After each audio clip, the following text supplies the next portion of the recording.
We are back, and let's just get right to it.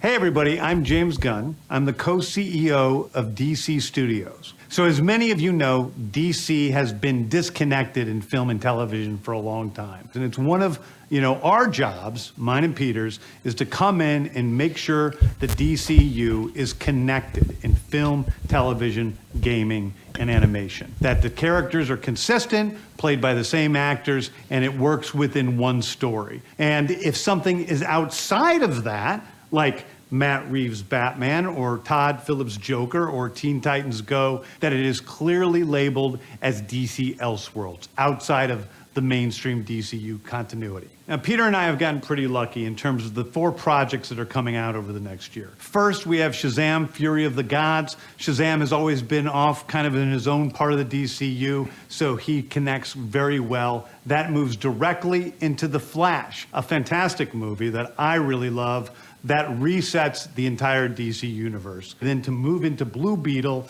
a fantastic film about a kid who's a marvelous part of the DCU, and then into Aquaman 2, which leads directly into our next few projects, which I'm going to tell you about now. So, Peter and I, along with a group of very talented writers, have started to map out an 8 to 10 year plan of what DC Studios will be in film, television, and gaming. This first chapter is called Gods and Monsters. Now this, what I'm about to tell you, is a part of the first chapter. It's not the entire first chapter.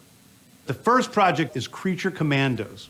Creature Commandos is an animated series. I've written all the episodes. Something we're going to do that's a little bit different at DC is we're going to have characters move into animation, out of animation, usually having the same actor play their voice as who plays them in live action.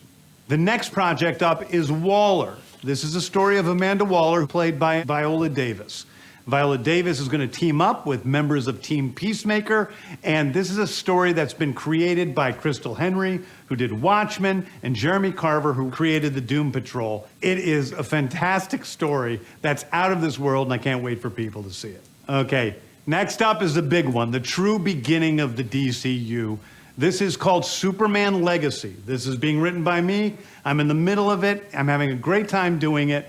And Superman will be released into theaters July 11th, 2025. Okay, the next thing is a big premiere HBO television series called Lanterns. This is a story of a couple of Green Lanterns, John Stewart and Hal Jordan, and we have a few other Lanterns peppered in there, but this is really a terrestrial-based TV show, which is almost like True Detective, with a couple of Green Lanterns who are space cops watching over Precinct Earth. In it, they discover a terrifying mystery that ties into our larger story of the DCU. Next is a big movie called The Authority. The Authority is a passion project of mine. It's based on the marvelous Wildstorm characters we are now bringing into the DCU and will interact with all of our primary DCU characters. The Authority are a group of superheroes who think the world is broken and they want to fix it by any means necessary. I think it's a very different look at superheroes.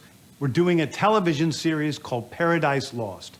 Paradise Lost is the story of Paradise Island, usually known as Themyscira, which is the birthplace of Wonder Woman. It's almost like Game of Thrones with Westeros, but with all of the inhabitants of Paradise Island. The introduction of the DCU's Batman is The Brave and the Bold. The Brave and the Bold is the story of Batman and his actual son, Damian Wayne. This is based on Grant Morrison's great comic book run. Damian Wayne is my favorite Robin. He's a little assassin who Batman tries to get in line, and so this is the story of the two of them and the beginning of sort of the Bat family in the DCU.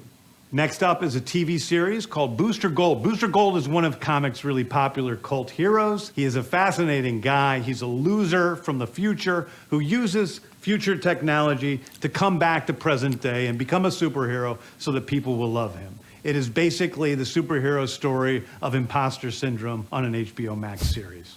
One of my favorite comic book series from last year was Tom King's run on Supergirl, Woman of Tomorrow. And so we're going to turn that into a big science fiction epic film. Now, Superman is a guy who was sent to Earth and raised by loving parents, whereas Supergirl in this story, she is a character who was raised on a chunk of Krypton. She watched everybody around her perish in some terrible way, so she's a much more jaded character. And that brings me to Swamp Thing, the last thing we're going to talk about, a very dark horror story in the origins of the monster who is Swamp Thing.